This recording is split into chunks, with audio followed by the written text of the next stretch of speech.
جای حل نیست. یک مصاحبه تنفروش توجیک میگوید به جای مجازات مردان سبکپا بهتر از زنان را با جای کار تامین نمایند.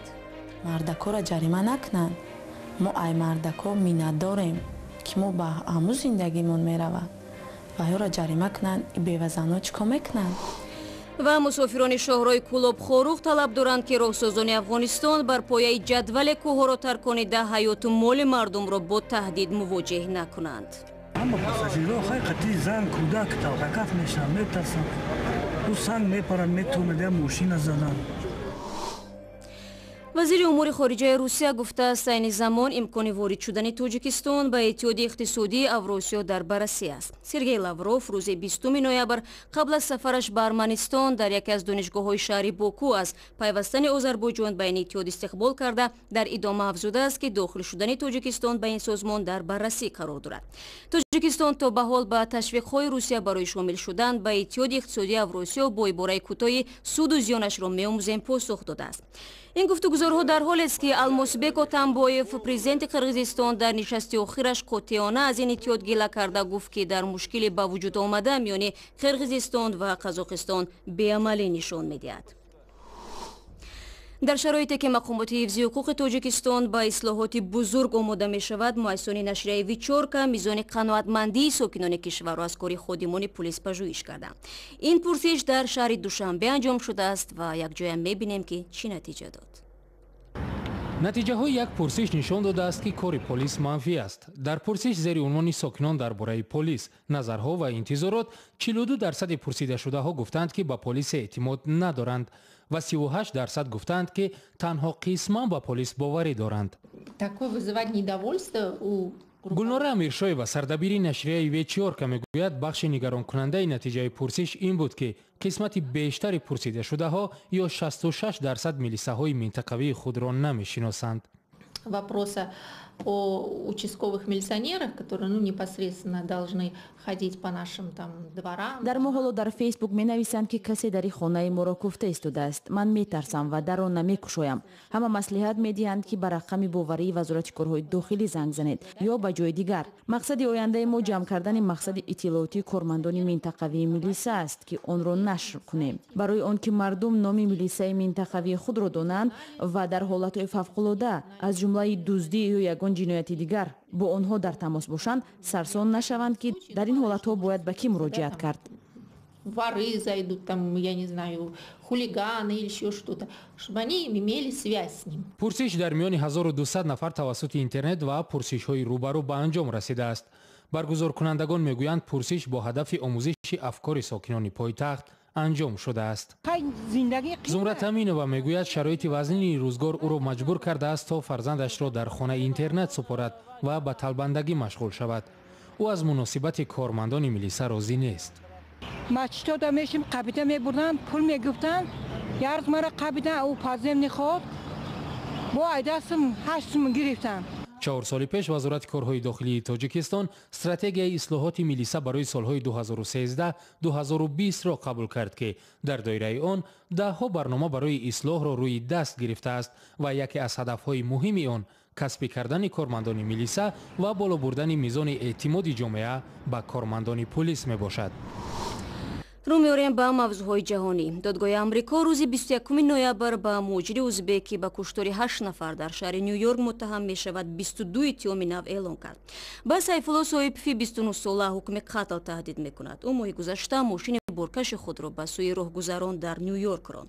طاهر سفر با سراج‌الدین اسلام شورای بخش ازبکی رادیو آزادی صحبت کرد و از او نخست درباره اتهامات اساسی پرسید که دادستان‌های آمریکا به سیف الله سایپوف اعلام کردند. 3 اتهام بزرگ است. اولش این است که کشتن 8 نفر و زخمی کردن 12 نفر. دومش دستگیری و همکاری کردن با گروه به اصطلاح دولت اسلامی و سومش جنایت با واسطه نقلیات، یعنی با ماشین گویا این جرم را اجرا کرده است. درباره دلیل‌های دیگر که مقامات یافتن در جای حادثه یا شهادت‌های دیگر چی میگویند؟ گویا وقتی که دستگیرش میکنن پلیس یک تلفن موبیلی را دریافت میکند که در اونجا بیش از 3700 ویدیو و عکس‌های خشونتگرا بوده گویا و در اونجا کشتن از طرف جنگنده‌های دولت اسلامی، آنهایی که در سوریه و عراق هستند با تانک ها میکشند، میترکانند، ماینگذاری و غیر از این. در تلفن موبیلش صاحب گویا راه از خانه تا مرکز نیویورک چگونه رفتن را و عکس‌های هالووین را، یعنی میخواست همون روز این جرم را اجرا کند، پیدا کردند و اینا همش به گفته آنها میتواند یک تثبیت کند که این صاحب عمدن جنایت را میخواست اجرا کند و حداکثر بیشتر آدم ها را بکشد. تفصیلات این صحبت را میتوانید در وبسایت ما www.ozodi.org و ozodi ویدیو یوتیوب ببینید. در قرقیزستان به خاطر جلوگیری از شکار غیرقانونی جانوران نادر عملیات را آغاز کردند. برای شکار غیرقانونی گوسفند مارکوپولو و بز پرماشاخ در این کشور هزارها دلار جریمه تعیین شده است. ولی با این وجود ناظران میگویند همه سال با شروع موسم دهها حالتهای غیرقانونی شکار را از سوی منصبداران و ساکنان آشکار میکنند. ایستا من ببینم کنی حجت ها نیست. اینها کارمندان اداره دولتی نظارت оид ба امنیت تکنیکی و اکولوژی در شهر نورین میباشند که وظیفه خود را اجرا میکنند. این دفعه آنها در ممنوعگاه دولتی قرطاف چپریق عملیات میگذرانند. ناظران ماشین را منع کرده در آن شاخهای بوزیکوهی و تفنگ غیر قانونی شکاری را پیدا کردند. من اینها را در صحرا یافتم. ما این را میفهمیم. این گونه بهانه‌های ساکنان بیرحم عادتی معمولی شده است. ناظران میگویند شکارچیان عادتا ماشین‌های گرانبها و تفنگ‌های بهترین دارند. در میان آنها نظامیان بلند رتبه و یا سابقه‌داران حفظ حقوق نیز کم نیستند که با این وسیله استراحت میکنند. آنها میدانند که شکار در اینجا ممنوع است، ولی قانون را نقض کرده به شکار غیر قانونی مشغول میشوند. لکسوس های بزرگ که هر یک 4 تانه وزن دارند، آنها با این ماشین ها میخواستند از ما گریزند، ولی ما آنها را دریافت کرده از ماشینشان دلیل ها خون و باقی مانده گوشت جانوران وحشی را یافتیم. ما نتوانستیم چیزی را اثبات کنیم، ولی هنوز هم ادامه دارد. مثلا دیروز آنها بر قصدانه به شکار برآمدند. من اسم مشخصی را نمیارم چون که در این زمینه تفتیشات جریان دارد. او پالکونیکی مصطفی است. در اینجا گوشت 6 و 7 جانور است و اینها غنیمت های مصادره شده می باشد. برای شکار غیر قانونی مارکوپولو تا $5000 و برای بوزیکوهی تا $100,000 مقرر شده است. حتی شرکت هایی که مجوز شکار دارند حقوق صید نه بیشتر از 40 جانور وحشی را دارند. ولی شروع از تیر ماه تا آخر زمستان بیشتری شکارچیان برای غنیمت به کوه می روند. برمیگردیم به تاجیکستان. دادستانی کلی تاجیکستان پیشنهاد دارد برای مردانی که از خدمت زنان سبکپای استفاده میبرند جزا تعیین شود. طرح تغییرات در قانونگذاری کشور قرار است در اول سال آینده به پارلمان ارسال گردد. طبق اصلاحات چنین مردان را باید جریمه و یا حتی حبس مأموری کنند. در واکنش به چنین پیشنهاد یک جوانزن تنفروش در صحبت با رادیو آزادی گفت که مجازات مردان نمیتواند مشکل را از بین برد. مردکا را جریمه نکنند. ما ای مردکا مینت داریم که ما به همون زندگیمون میروه و یا را جریمه کنن. بیوزنا چیکار میکنن؟ جای کاری معین کنن، اعلان کنن که بیوزنا را کار قبول میکنن. همه بیوزنا میروه کار قبول میکنن، میگیره، همه مینت دار میشوه، نقص میشوه. ما هم بعد انا وقت جریمه کنن 100% راضیم. این کار به جریمه هم خودش تمام میشه.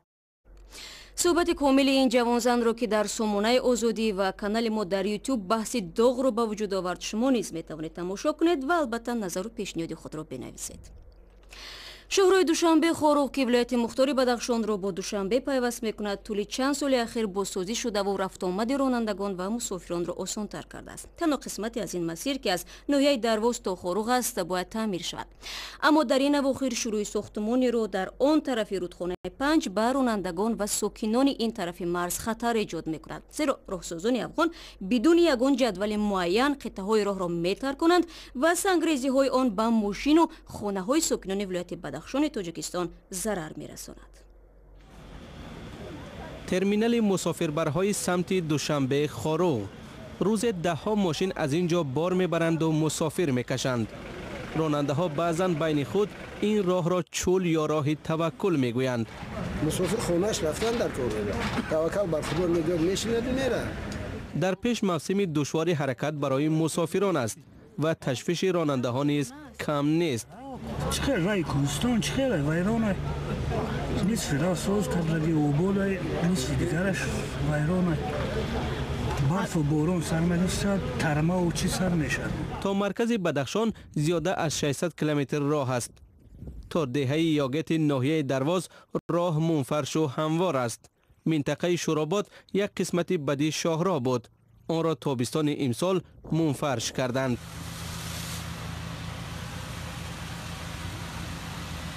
راهسازان برای هموار خوب نشان دادن راه به استقبال رئیس جمهوری تاجیکستان آن را به این شیوه پاکیزه کردند.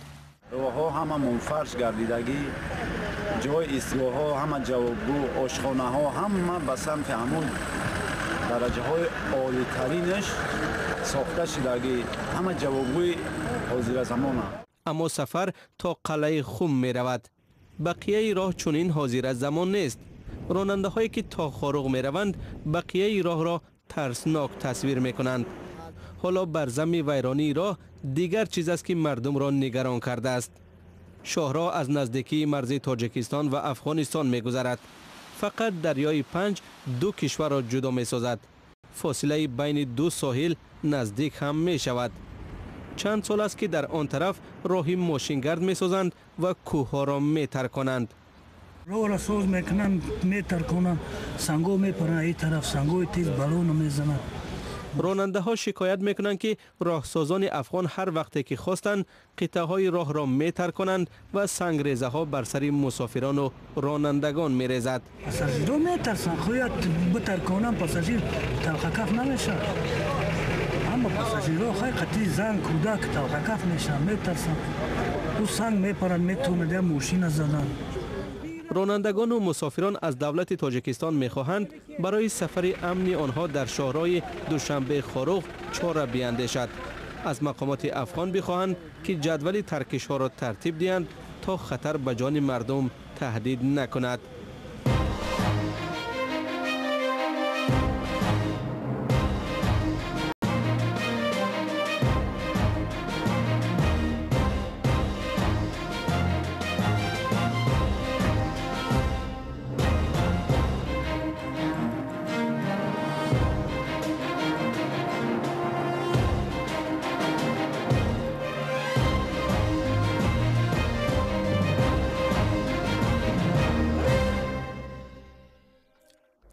امروز دادگاه نظامی سازمان ملل متحد سابق فرمانده سرپای بوسنیا ردکو ملادیچ را در 10 جنایت جنگی متهم دانسته او را برای صادر کردن جنایت علیه بشریت از جمله نسل کشی گناهکار نامید و به حبس ابد محکوم نمود.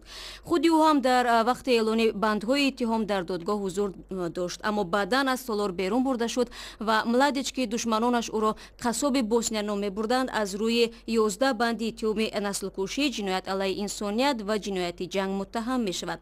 ملادیچ اتهامات را رد میکند. سال 2007 تریبونال گاگا کشتارهای دست جمعی را که سربهای بوسنیا صادر کردند نسل کشی اعلان کرد. با این خبر برنامه امروز را انجام میدیم. برای دریافت خبرگزاری‌های بیشتر به سامانه بخش توجیکی رادیو آزادی بروید. www.azadi.org. صفحه های ویژه ما در شبکه‌های اجتماعی نیز فعال است و در یوتیوب ما کانال داریم با نام آزادی ویدیو. از همراهیتان سپاسگزاریم. روز خوب و خدا نگهدار هر یک شما باشد.